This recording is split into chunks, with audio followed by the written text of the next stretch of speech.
All right, so to start off, if you could introduce yourself, tell us a little bit about your background and the courses that you teach. So I'm Casey terHorst. I'm in the Ecology and Evolution group at CSUN. I was actually a master's student at CSUN before I left here to go do my PhD at Florida State. And I was at Michigan State after that, and then came back here to CSUN. And I teach a few different courses. I teach Bio 106, which is kind of an introductory biology course. And for mostly juniors and seniors, I teach Principles of Ecology. And for graduate students, I teach biometry, which is a stats course. Okay, excellent. And what does your lab do research in? So we're generally interested in evolution that occurs on really short timescales, like on ecologically relevant timescales. And so we're interested in things that evolve on the scale of like hours to weeks to months, maybe years, which often means we're working with microbial organisms, but we also do some work with coral reef organisms. We do some work with invasive plants. And so we're interested in things that interact with those quickly evolving organisms too. Okay. Okay, so what do your students go on to do after graduating and leaving your lab?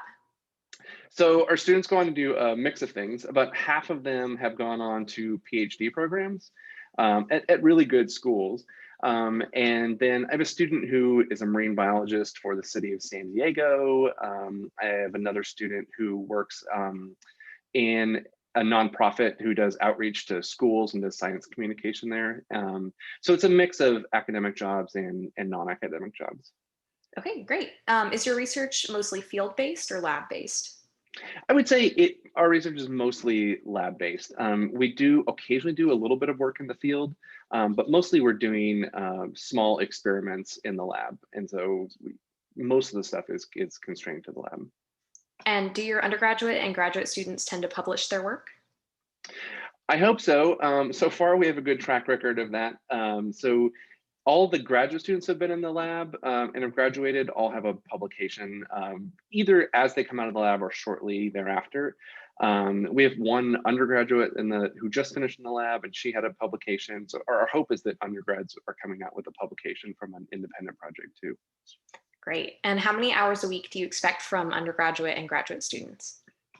It's a mix. For undergraduates, I would say it depends on how much they're doing and how much we need them to work in the lab. But I would say on average, it's probably 5 to 10 hours a week. For graduate students, it's more, I would say they're often working 20 hours a week maybe on their own research, but they also have a lot of other responsibilities like teaching classes and stuff. So that adds up to a lot of hours.